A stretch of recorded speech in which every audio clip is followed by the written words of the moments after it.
Hey guys, welcome to my channel. My name is Serena and today I am giving you an insider sneak peek of my travel makeup kit.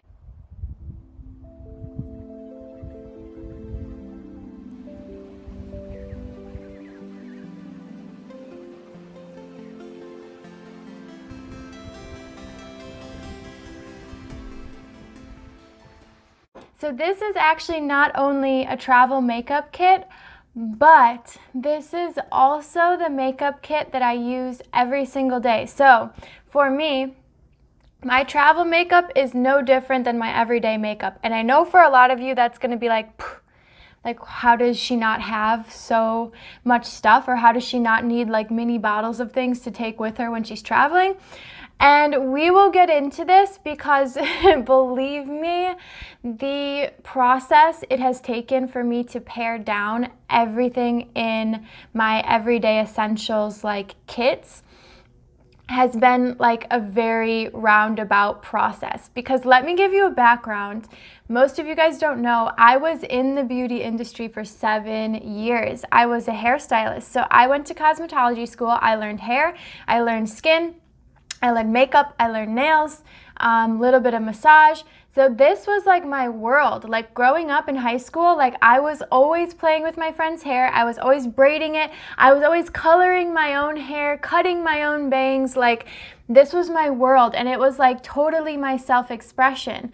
So 2 years ago, when I began to shift out of the beauty industry, I quit my job as a hairstylist. I was doing hair full-time at a beautiful salon. It was very amazing. It was the most wonderful opportunity. It was upscale. It was like voted the #1 salon in Naperville. Sorry, I have to give them a shout out because I'm absolutely still in love with them.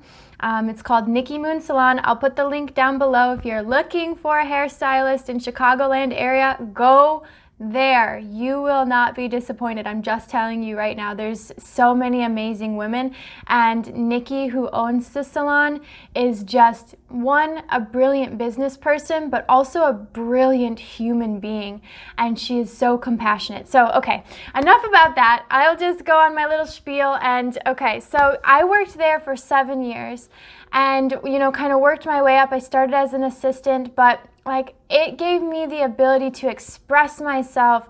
I could wear whatever I wanted. I could do my hair and my makeup every day if I wanted to. And then I got to a point where it actually became almost more of a chore. And maybe some of you guys are feeling this way now, that like, I remember when I first started working there, right? And I claimed this new title of, salon professional hairstylist.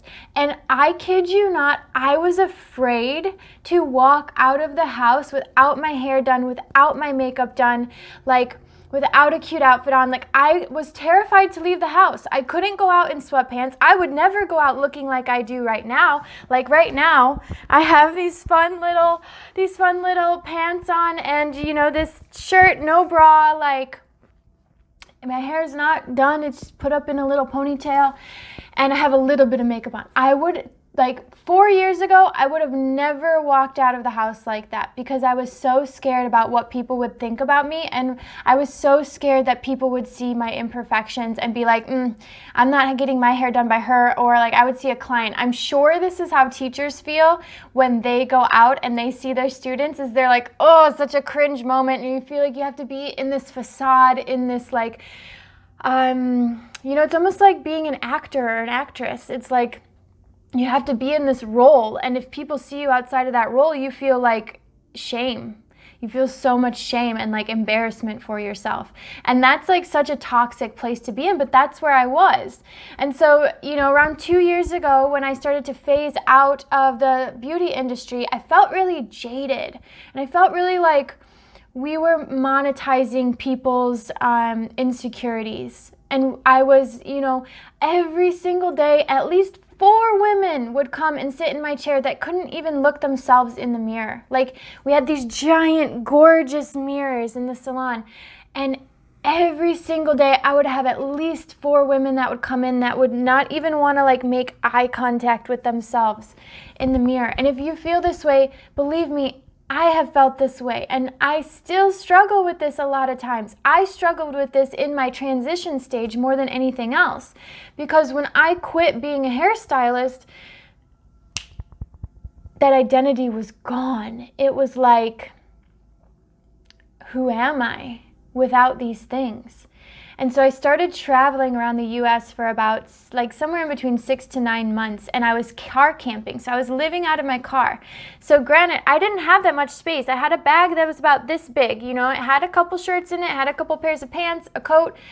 It was February when we left, so it was very cold. So, you know, I had all my warm gear, but for that amount of time, I didn't do any of my beauty practices. I didn't get my hair cut. I didn't color it. I didn't put any makeup on at all. It was during COVID, so I was stressed out. Like most of us, we had the maskne, you know, the maskne. So I had acne that I wasn't covering up for the first time in my life. And, you know, I wasn't wearing any of the cute outfits. Like half of it I sold or gave away. The other half was in storage. So I was basically wearing leggings or sweatpants most of the time.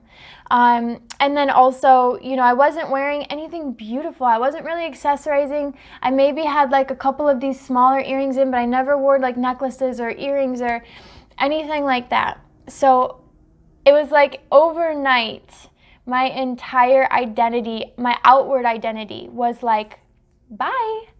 And then I was like floundering, like, how do I see myself as beautiful without this blush to accentuate my cheekbones, without mascara so you can see how long my eyelashes are, without this necklace that tells you that I can spend money on my appearance, without, you know, these clothes that say I'm fashion forward and I matter. It was like all of that was gone. And so I had to figure out really fast who I was. And maybe you're going through a similar process like that now, or maybe you just have gone through a similar process like that. And one thing that I've learned through this process is like, when you really detox your entire like system, like everything needs a detox every once in a while, right? Our diets need a detox once in a while. We need media detoxes every once in a while. Beauty is no different than that. We need to beauty detox, because what happens is we become reliant on the things that we use outside of ourselves to make us feel confident, to make us feel beautiful. And when those things are taken away, it's like anything. We lose confidence in ourselves and we don't know who we are. So the best thing about, you know, minimalizing your beauty routine and minimalizing and detoxing all the things, the products, the hair care stuff, the makeup that you use on a regular basis, is you get to find out once you detox what you really like and what you really like. Where are your limiting beliefs? What part of you says that if I don't get these eyelash extensions, I'm not going to find a boyfriend? Or if I don't wear this type of shirt, somebody's going to make fun of me? Or I can't tell you how many times I've heard a woman say, I could never wear my hair like that. I could never wear that color. I could never dress that way. I could never do blah, blah, blah, blah, blah, fill in the blank. And guess what? It's just a belief inside your mind that says that. It's just a belief. So that was the major lesson that I learned when I gave up all my beauty routines and rituals and practices. And it was honestly the most illuminating time in my life, because I was going through so much at that time, like we all were. And, you know, it really made me come to like a deeper appreciation for myself and my natural self. Now, does that mean that I don't still color my hair? No, you can see I put some highlights in there on my own, you know, but I do it not from a place of I need to fix myself, because this is really the big thing, right? Is we think that we need to do these practices because we're incomplete or we're not worthy of love just as we are. But how I've learned to transform that is to say, I love myself exactly as I am, just as you should love yourself exactly as you are, without anything. And then once you are able to come to that place, and that's like the bottom of the detox, right? It's like, I've got nothing. So I'm going to love myself exactly as I am. And then I'm going to add this in and say, wow, I have such beautiful eyes. Let me accentuate them with a little bit of mascara. Or, wow, I just love my cheekbones, so I'm going to put on a little blush today. Or whatever that may be for you. I have a story behind these rings right here that I'll talk about. And for me, rings were a symbol of something you had to receive from somebody else, like a gift. And that's basically because of the whole marriage idea, right? When I was growing up, my mom always had her beautiful, beautiful wedding ring, which I adored, but she never wore it. And it was like a gift from my father. So it was like this special thing that she kept specifically in this jewelry box. And believe me, if you're like a highly sensitive person or like have fairy energy, I know this is going to sound crazy, but if you love like shiny, like little things, like that's why. Because they just reflect back to us this beauty, this like just grandeur and splendor and like just this amazing quality that is really actually undescribable. I can't even describe what it is. And some people will think it's vain. And you have this whole diamonds are a girl's best friend thing. That's not the outward part of the diamond. It's because the diamond is reflecting back to us our own divinity. And that's why we love them. So anybody that says diamonds shouldn't be a girl's best friend, you need to look a little deeper at yourself and say, why can't it be my best friend? But anyways, going back to these rings, I had a belief that I couldn't wear a ring unless it was given to me by a man. So when I broke up with my last significant other, the first thing I did, I'm not even kidding, was I was like, you know what? I'm going to marry myself. And I'm going to buy a ring for myself to prove that I am my own man. I am my own lover. I don't need to receive this from anybody else. Yes, it's a beautiful gift to receive beautiful things from people. But guess what? I am self-sufficient enough to purchase my own rings for myself because that's what makes me feel like a goddess. Not because I need it, not because I'm less without it, because I am just the goddess as I am, just as you are the goddess that you are, without anything on your body, nothing at all. You are the goddess. But if you want to see your own goddess nature reflected back to you, then you can adorn yourself with things. But just remember, they are not better than you. They are not outside of you. They are just reflecting back to you your own divinity. So that's where my belief and my foundations for skincare, outfits, jewelry, makeup, hair care, all of that stuff comes from. And that's why I've been able to minimalize everything in my routine and pare it down so beautifully, because I understand that it's a reflection of us. It's a reflection of you. It's a reflection of your own beauty. And this is what we get to play with in this world. It's nothing more than just playing. So I know that this is the longest intro you've ever listened to, but we are going to get in now to what I keep in my routine. So this honestly is just a little bag. It's see-through, which I think is nice. It's very flexible, so I can shove it anywhere in my bag, which my bag is fairly small. I'm leaving on another trip back to South Africa. If you haven't watched my story, I'll put the link to the video in the description below, and you can watch. I'm following my heart back to South Africa. I spent 4 months traveling across Africa. I left, I came back home, and now I'm going back, people. So since I'm going back, I'm going to be basically repacking everything. And so I figured once I'm repacking, might as well just go through everything and make these videos for people that maybe are also going to be traveling coming up here pretty soon, now that the world is starting to open back up and we have less restrictions and things like that. So that's why I'm making this video. So for me, I'm very minimalist on the makeup that I use. And this is what's important, is it's most important for you to figure out what matters most to you and what you feel good using. It's all about the feeling. It's not about what you look like. It's not about, who says what. It's not about anything outside of yourself. It's about what makes you feel good, what makes you feel like yourself, what makes you feel like, that lip color is me in a shade if I ever saw it. You know, it's about that feeling that you are like more showing yourself the beauty within by reflecting that back out to other people. So that being said, I'm very minimalist. This is, sorry, I'm going to show you the broken part first. This is the Subtle Beauty Stack. I very, very, very much have liked this. I've only used it a few times. This is a more recent purchase for me. If you watched my other video, you will know that I actually broke this trying to open it. So if there is one downside, I will say you can certainly screw these things on too tight and then they get stuck. So that's something to keep in mind if you are like me and you sometimes have issues with user-friendly things. But this has basically a few different layers. So the bottom layer is the concealer, and you can customize this. That's the really cool thing. Like, you can make it like this tall, you can make it even shorter than this, but it all just depends on what you want to have in there. So this is literally all of the makeup that I need is right here. I don't have any other face makeup in my kit than this. So this has your concealer. It has a lip and cheek, which is it's like it's gonna get stuck again. A lip and cheek, which is like a cream one, so I have that on right now. Then it also has a bronzer. I broke it, sorry.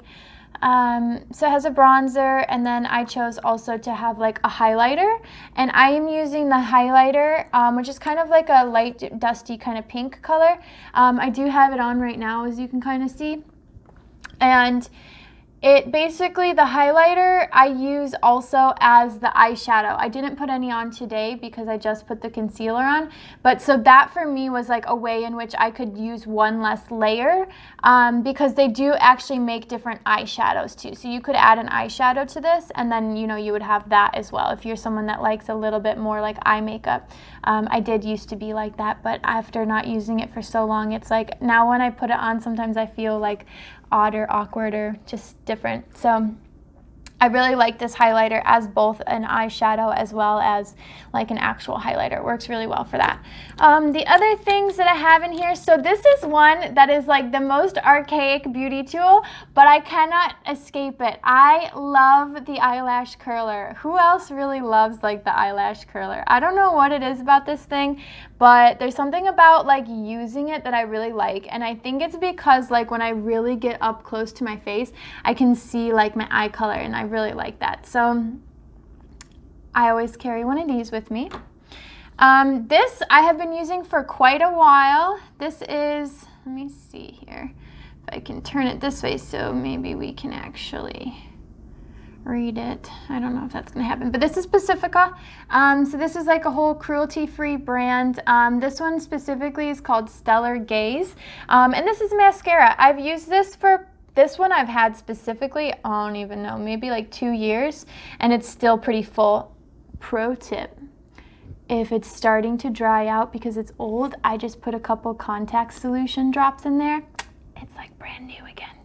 So that's how you get the most out of. See, this is what it is to be like a minimalist, right? Is you don't just throw things away. Like if things start drying out, you fix them before like getting a new thing. This is what like being sustainable and being minimal is all about, is it's about using it until you literally cannot use it anymore, and then you get a new one. That's what happened with this makeup, is I had like, you know, 3 different things that were like taking up a lot of space, and then I was like, you know what, I'm just gonna use it all, and then I'm gonna treat myself to something more compact and smaller once I'm done. And then the cool thing with the Subtle Beauty also is it comes with this little brush, which is really cool. So you can easily put that in there. So that's really cool. If you're short on space, it is like rather large. But for me, this is literally the only brush that I have. So it's like I can make room for that. The other thing I have, this, I try my best to use like mostly sustainable and like cruelty-free brands. I actually don't know if, excuse me, if NYX is that, but I've had this for probably 5 years. And again, same thing, I just keep putting liquid drops into it and like thinning it back out. But I don't use brow stuff a lot. I have some on today so that you guys can see. I literally just did like my normal, I would say normal makeup routine, but I don't really have a normal makeup routine because I don't usually wear makeup. So this is more makeup than I'm used to wearing right now. But yes, so I use this in like a brown shade. And maybe once this is gone, I will find something that's more sustainable or more cruelty friendly. If you have suggestions for me of a brow thing that is, you know, cruelty free, sustainable, maybe even a B Corporation would be beautiful. Put it in the comments below because I would love to hear you guys' suggestions on what you found that you like.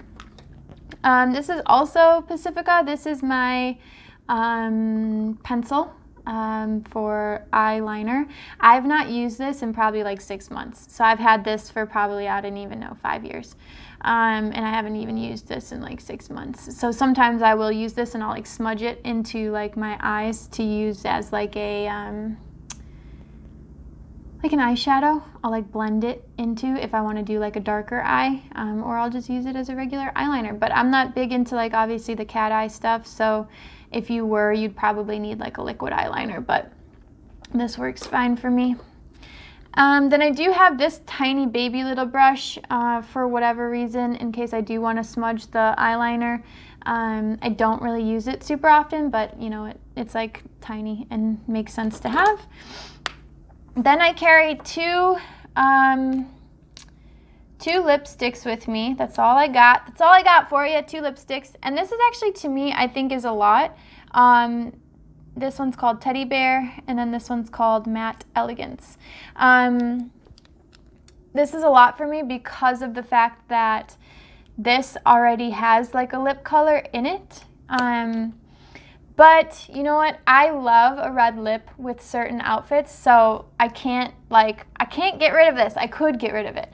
Let's be intentional about how we're talking, but I really, really love a red lip on certain outfits, and I really, really love how, this is so crazy, how a red lip will like make your teeth look whiter. So I keep this. I wear it maybe once or twice a year. And again, this is one of those brands, I don't know how sustainable it is because of the fact that I bought it before I started transitioning into more minimalistic into more minimalistic, sustainable makeup and hair care and skincare brands. So potentially when these are both gone, I will then transition into something more sustainable. And let me know again in below if you have suggestions for like a really nice, like a red blue based red, and then like a deep natural, because I have kind of darker skin. I'm a little bit more olive tone, so I like my nudes to be like a little bit more natural. But yeah, so that is literally it. That's all I have. That's all. So, and collectively, I can carry everything literally in 2 hands. That's all the makeup that I have literally in my possession. I do not have any other makeup than this. And honestly, that's literally what being sustainable is all about. And I want to make a whole separate video on this because people think that when it comes to sustainability, they have to like trash everything they have and like start over with better brands or more sustainable things. But actually the most important thing about moving into minimalism or moving into sustainable brands is using what you have first until you can't use that, or if it's just not practical, obviously, then that's a whole nother thing. If you've got like a big chunky like makeup thing and you're like, well, I'm going on a trip and I can't fit this space, then that's a whole different thing. But being sustainable is about making a lasting impact on what you're doing. And if you try and transition all of your stuff too fast, which granted, I try to do this too because you're so excited and you're so inspired and you're like, yes, I need to transition everything I have right now or it's not going to be okay. And it's not really like that at all. You know, like each, month or two when you run out of something, then just do your research, find what feels good to you to use, what brands are inspiring to you, what, it's all about being really intentional with how you're moving into this space, and moving into this space in a way that's sustainable. Because if you just trash everything and start all these new routines, you're not going to be able to keep up with what's happening, and it's going to feel really overwhelming. So being sustainable is about being sustainable literally from the get-go and creating a sustainable routine throughout the entire thing, not just, you know, like, oh, I'm going to be sustainable now, so let me get rid of everything I have, because that's actually creating more waste. So you have to use what you have first and then move into that space. So no judgment at all on any way that you choose to live. And really, like, minimalizing your beauty routines is all about finding what's right for you. For some people, having eyelash extensions is more sustainable than doing their mascara every day. Like, for some people, that is the truth. So having sustainable beauty routines is all about knowing yourself, knowing what makes you feel good, and knowing that you're coming from a space of, I'm not limiting myself or shaming myself for not already having these qualities, but I'm accentuating the qualities that I do already have. And so with that being said, it's so good for all of us to be able to transition into a space of a more simplified and mindful, like, just life in general. So I'm going to put a link below for if you'd like to join my 21-day mindful life challenge. And this is basically a calendar of one thing to do every single day that will bring a little bit more peace, comfort, a little bit more mindfulness to your day so that you can really enjoy the present moment. And I will also be creating I believe a 7-day beauty detox challenge, which I'm super excited about, because we're going to be doing literally like one thing each day that we get rid of. And by the end, you're going to be like almost all natural, and it's going to involve different meditations and different like journal sessions and stuff to bring up the shadow work behind beauty, because there's so much that gets put on us from media, from our friends, family, from society, that really we don't have to subscribe to. You know, we think we have to subscribe to it because it's just been programmed into us over such a long period of time, really our entire lives. And so what I'm really excited about for that is just like showing you what's possible within yourself, and that you don't have to be like a slave to your beauty routines. You can have your own beauty sovereignty, which I think is so important. So thank you for joining me today. I hope you found this video helpful. If you have any questions, comments, please put them in the box below. I'll be happy to answer them. And believe me, this is not a short, easy road. This can take a long time. It took me 2 years to get to the point where I'm at. So starting small is the way to go. Making sustainable, small steps forward every single day. Like, you can do this. Like, you are beautiful the way that you are. You don't need to add anything to yourself. But if you want to, you can reflect out the beauty that's already within. So thank you so much for watching. Please subscribe to my channel. Share this video with somebody that's going through this transition right now, or just somebody that you think needs to watch it.